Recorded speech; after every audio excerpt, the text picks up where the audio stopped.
श्री स्वामी समर्थ. नमस्कार मंडळी. आपल्या हिंदू धर्मात सुवासिनींसाठी अत्यंत पवित्र आणि महत्त्वाचा सण म्हणजे वटपौर्णिमा. आपल्या पतीला दीर्घायुष्य लाभो, हे जन्मोजन्मींचे साथ मिळो आणि संसार सुखाचा होऊन दे, यासाठी प्रत्येक विवाहित महिला अतिशय श्रद्धेने व्रत करत असते. यंदा 2026 मध्ये अधिक ज्येष्ठ महिना आल्यामुळे वटपौर्णिमेच्या तारखेबद्दल खूप मोठा भ्रम निर्माण झालेला आहे. म्हणूनच आजच्या व्हिडिओमध्ये आपण विशेष बघणार आहोत.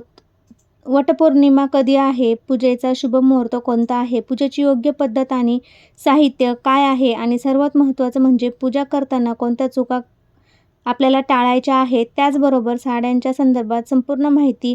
त्यामुळे व्हिडिओ स्किप न करता शेवटपर्यंत नक्की बघा. चॅनलवरती नवीन असाल तर नक्की सबस्क्राईब करा. शृंगाराची जी खास माहिती जी प्रत्येक सुवासिनीला माहीत असायला हवी. तर चला मग अजिबात वेळ न घालवता आपण आजच्या व्हिडिओला सुरुवात करूया. चॅनलवरती नवीन असाल तर नक्की सबस्क्राईब करा आणि शेजारील बेल आयकन देखील प्रेस करा, म्हणजे मी जेव्हा कधी नवीन व्हिडिओ अपलोड करेल त्याचं नोटिफिकेशन सर्वात अगोदर तुम्हाला मिळेल आणि तुम्ही एक पण व्हिडिओ मिस करणार नाही. कमेंटमध्ये श्री स्वामी समर्थ लिहायला अजिबात विसरू नका. सगळ्यात आधी जाणून घेऊया यंदा वटपौर्णिमा कधी आहे. 2026 मध्ये अधिक मासामुळे तारीख थोडीशी पुढे गेली आहे. पंचांगानुसार ज्येष्ठ पौर्णिमा तिथी ही 29 जून 2026 सोमवार रोजी येत आहे. यंदा तिथीनुसार सोमवारी 29 जूनला हा दिवस वटपौर्णिमेची पूजेसाठी आणि उपवासासाठी सर्वोत्तम मानला गेला आहे. पूजेचा शुभ मुहूर्त हा सकाळी 8:55 ते दुपारी 12:30 पूजेचा अत्यंत शुभ मुहूर्त आहे.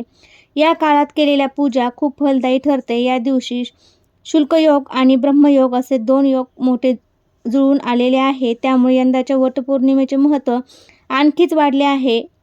आता यामध्ये राहू काळ जो आहे तर तो सकाळी 7:30ला चालू होतो आणि 9ला संपत आहे. त्यामुळे या राहू काळात तुम्ही पूजा करायची नाही. पूजेला आपल्याला जो काही शुभ मुहूर्त आहे त्या वेळी आपण ही पूजा करायची आहे. खालीलप्रमाणे असे पूजेसाठी आपल्याला साहित्य लागणार आहेत. आपल्याला हळदी कुंकू, अक्षदा, गुलाल, चंदन, त्यानंतर वडाला बांधण्यासाठी पांढरा सुती धागा, विड्याची पाने, सुपारी, नैवेद्य, पुरणपोळी किंवा सुकामेवा, 5 प्रकारची फळे, त्यात आंबा आणि फणसाचे घरे आवर्जून ठेवावी. हरभऱ्याची ओली डाळ, भिजलेली चणा डाळ आहे तर ती सुवासिनींनी घ्यायची आहे. सावित्रीने सत्यवानाचे प्राण परत आणायला हरभऱ्याचा वापर केला होता अशी मान्यता आहे. बांबूचा लहान पंखा, पतीला वारा घालण्यासाठी मातीचा किंवा कळशाचा तांब्या, कलश किंवा अगरबत्ती, कापूर हे सर्व साहित्य आपल्याला लागणार आहे. तर वडाची पूजा कशी करायची हे आपण जाणून घेऊया. आता सर्वात बघा, पहिल्यांदा काय करायचं आहे. वटपौर्णिमेच्या दिवशी सकाळी लवकर उठून स्नान वगैरे करून छान तयार व्हायचे. मनात सकारात्मक विचार ठेवायचे. वडाच्या झाडापाशी आपल्याला आधी झाडाला मुळाशी थोडेसे शुद्ध पाणी अर्पण करायचे. त्यानंतर झाडाला हळद, कुंकू, अक्षदा आणि फुले वाहून नमस्कार करावा. वडाच्या झाडाला विड्याचे पाने, सुपारी, 5 फळे आणि भिजलेली हरभरा डाळ अर्पण करावे. दिवा आणि अगरबत्ती ओवाळावी. आता सर्वात महत्त्वाचा भाग म्हणजे सुतीचे रीळ घेऊन वडाच्या झाडाला 7 फेऱ्या माराव्यात. फेऱ्या मारताना मनोभावे पतीच्या दीर्घायुष्यासाठी आणि सुखी संसारासाठी प्रार्थना करावी. फेरी पूर्ण झाल्यावर वडाला सुताने गुंडाळावे. पूजा संपन्न झाल्यानंतर वडाच्या झाडाची कथा ऐकावी आणि वाचावी. घरी आल्यावर बांबूच्या पंखाने पतीला वारा घालावा, त्याचे आशीर्वाद घ्यावे आणि मगच उपवास सोडवावा. अशा पद्धतीने आपल्याला उपवास करायचा आहे. आता पूजा करताना कोणत्या चुका करू नये याबद्दलची माहिती जाणून घेऊया. अनेक महिला सोयीसाठी वडाची फांदी तोडून घरी आणतात आणि पूजा करतात, पण संजीव आणि अक्षय मानल्या जाणाऱ्या वृक्षाची फांदी तोडणे म्हणजे त्याला दुखापत करण्यासारखे आहे. शक्यतो थेट वडाच्या झाडापाशी जाऊन पूजा करावी. जर शक्य असेल तर कुंडीत लावलेल्या छोट्या रोपाची पूजा करावी, पण फांदी तोडू नये. वडाला फेऱ्या मारताना कमीत कमी 7 फेऱ्या माराव्यात. घाई गडबडीत फेऱ्याची संख्या चुकू नका. या पवित्र दिवशी घरात किंवा पतीसोबत कोणताही वादविवाद, भांडण करू नये. मनात कोणाबद्दल अहंकार किंवा राग न ठेवता प्रसन्न चित्ताने पूजा करावी. पूजेनंतर सुवासिनींनी वाण म्हणून काहीतरी दिले जाते. हे वाण देताना मनात कोणताही अहंकार नसावा आणि अशा पद्धतीने आपल्याला संपूर्ण वडाची पूजा जी आहे तर ती करायची आहे. आणि आता जसे की व्हिडिओ व्हिडिओच्या सुरुवातीला तुम्हाला सांगितले होते की सुवासिनींनी शृंगाराचे खास आणि अत्यंत महत्त्वाची माहिती मी देणार आहे.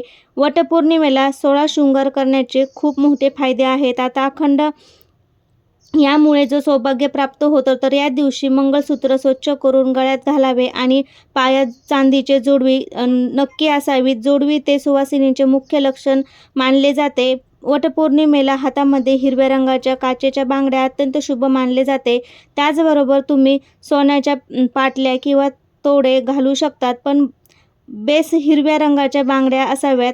आजकाल अनेक जण फॅशनमुळे टिकल्या लावणं पूर्णपणे बंद केले आहे, पण पूजेच्या वेळी कपाळावर आपल्याला सुबक किंवा लाल कुंकू किंवा टिकली आहे, तर ते सौभाग्याचे प्रतीक आहे. वटपौर्णिमेच्या दिवशी हे आपल्याला लावायचं आहे. केसाचा सुंदर अंबाडा बांधून त्यावर मोगऱ्याचा किंवा चाफ्याचा गजरा लावावा. पूजेच्या दिवशी रंगांच्या वस्तू आपण टाळाव्या, जसे की काळी टिकली, काळा दोरा हातात पायात बांधणे या दिवशी टाळावे. अशा पद्धतीने आपल्याला हे सर्व माहिती आहे, तर ती शृंगाराबद्दल मी दिलेली आहे. आता आपण साड्यासंदर्भात संपूर्ण माहिती जाणून घेणार आहोत. बघा, वटपौर्णिमेला आपण प्रत्येकजण खूप उत्साहाने नवीन साडी खरेदी करतो किंवा कपाटातील आपली आवडती भारीची साडी काढतो. पण तुम्हाला माहीत आहे का, हिंदू शास्त्रानुसार आणि संस्कृतीच्या परंपरेनुसार सुवासिनींनी सौभाग्याचे 5 विशेष रंग सांगण्यात आलेले आहे, जे वटपौर्णिमेला नेसणे अत्यंत शुभ मानले जाते. त्यासोबत असेही काही रंग आहे ज्या रंगांना आपल्या सणावारांमध्ये वर्ज्य मानले गेलेले आहे. आता बघा, वटपौर्णिमेला आपण प्रत्येकजण उत्साहाने अनेक प्रकारच्या साड्या नेसतो. त्यामध्ये जे 5 शुभ रंग असणार आहे, तर ते सर्वात अगोदर बघूया. त्यामध्ये सर्वात पहिला जो रंग आहे तो असणार आहे तो म्हणजे हिरवा रंग. हिरवा रंग हा निसर्गाच्या समृद्धीचा आणि अखंड सौभाग्याचा रंग मानला जातो. श्रावण आणि सणासुदीला हिरव्या रंगाला प्राधान्य दिले आहे. वटपौर्णिमेला वडाच्या झाडाची पूजा करताना जर तुम्ही डार्क ग्रीन पोपटी किंवा ब्राऊन ग्रीन रंगाची साडी नेसली, तर ती अतिशय शुभ मानली गेली आहे. हा रंग डोळ्यांना सुखावतो आणि सकारात्मक ऊर्जा देतो. पुढचा रंग जो आहे तो लाल रंग आहे. लाल रंग हा हिंदू धर्मात देवांचे आणि विवाहाचे प्रतीक मानले जाते. प्रत्येक सुवासिनीच्या आयुष्यात लाल रंगाचे अनन्यसाधारण महत्त्व आहे. लाल रंगाची साडी नेसल्याने चेहऱ्यावर एक वेगळाच तेज येतो. वटपौर्णिमेच्या दिवशी लाल रंगाची साडी, नऊवारी आणि पैठणी नेसणे अत्यंत उत्तम मानले जाते. तिसरा रंग तो आहे म्हणजे पिवळा रंग. पिवळा रंग हा शुभता, ज्ञान आणि मांगल्याचे प्रतीक आहे. देवताकार्य आपण नेहमी हळदीचा वापर करतो, त्यामुळे पिवळा रंग हा पूजेसाठी अत्यंत पवित्र मानला जातो. या दिवशी पिवळ्या रंगाची, आंबा रंगाची किंवा मस्टर्ड रंगाची साडी नेसणे खूप शुभ मानले गेले आहे. म्हणजेच गुलाबी रंग. गुलाबी रंग हा आनंद आणि श्रीतत्वाचे प्रतीक आहे. तर तुम्हाला जास्त भडक रंग आवडत नसतील, तर तुम्ही राणी रंगाची, गाजरी रंगाची, हलकासा गुलाबी रंग आणि पिंक कलर देखील निवडू शकतात. तर हा रंग सौम्य आणि पूजेच्या वातावरणातला सुगंधिक असतो. 5वा रंग जो आहे तो म्हणजे नारंगी किंवा भगवा रंग. नारंगी आणि भगवा रंग म्हणजे अग्नीचा रंग आहे, जो पवित्रतेचे लक्षण आहे. हा रंग ऊर्जेचा स्रोत मानला जातो. वटपौर्णिमेच्या दिवशी नारंगी रंगाची साडी नेसण्याचे पूजेमध्ये एक वेगळाच उत्साह आणि सात्विकता निर्माण होते. आता जितके शुभ रंग महत्त्वाचे आहेत, तितके काही रंग पूजेच्या वेळी वर्ज्य मानले गेले आहेत. फॅशन म्हणून किंवा हौस म्हणून आपण काही साड्या घेतो, पण वटपौर्णिमेच्या दिवशी त्या नेसण्यास चुकीचे असते.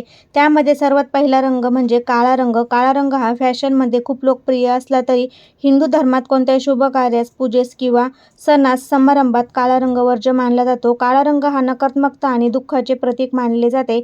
वटपौर्णिमेला अखंड सौभाग्याचा उत्साह आहे, त्यामुळे या दिवशी काळ्या रंगाची बॉर्डर असलेली साडी किंवा काळी टिकली वापरणे पूर्णपणे टाळावे. दुसरा आहे पांढरा रंग. पांढरा रंग हा शांततेचे प्रतीक असतात, तरी सुवासिनींच्या पूजेच्या वेळी प्लेन पांढरी साडी नेसू नये. जर साडी पांढरी असेल पण त्याला लाल, हिरवे किंवा मोठे जरीचे काठ असतील, तर ती चालेल, परंतु पूर्णपणे पांढरी किंवा फिक्कट राखाडी रंगाची साडी नेसणं आपल्याला टाळावे. तिसरा रंग जो आहे तो म्हणजे गर्द निळा किंवा जांभळा रंग. अनेक पंचांग किंवा शास्त्रानुसार पूजेच्या वेळी निळा म्हणजेच गर्द निळा रंग अशुभ मानले जाते. हा रंग राहू आणि शनीशी संबंधित मानला जातो, ज्यामुळे पूजेच्या सात्विकतेमध्ये अडथळा येऊ शकतो. म्हणून नेव्ही ब्ल्यू किंवा अतिशय डार्क निळ्या रंगाची साडी नेसू नका.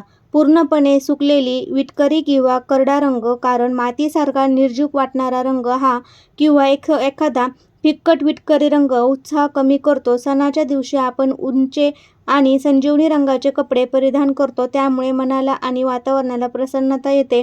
अशा पद्धतीने आपल्याला हे सर्व जे रंग आहेत तर ते आपल्याला परिधान करायचे आहेत आणि काही आपल्याला रंग आहे तर ते परिधान करायचे नाहीत. बांगड्या घालत असताना हिरव्या आणि लाल रंगाच्या शक्यतो बांगड्या घाला, इतर कोणत्याही रंगाच्या बांगड्या घालू नका.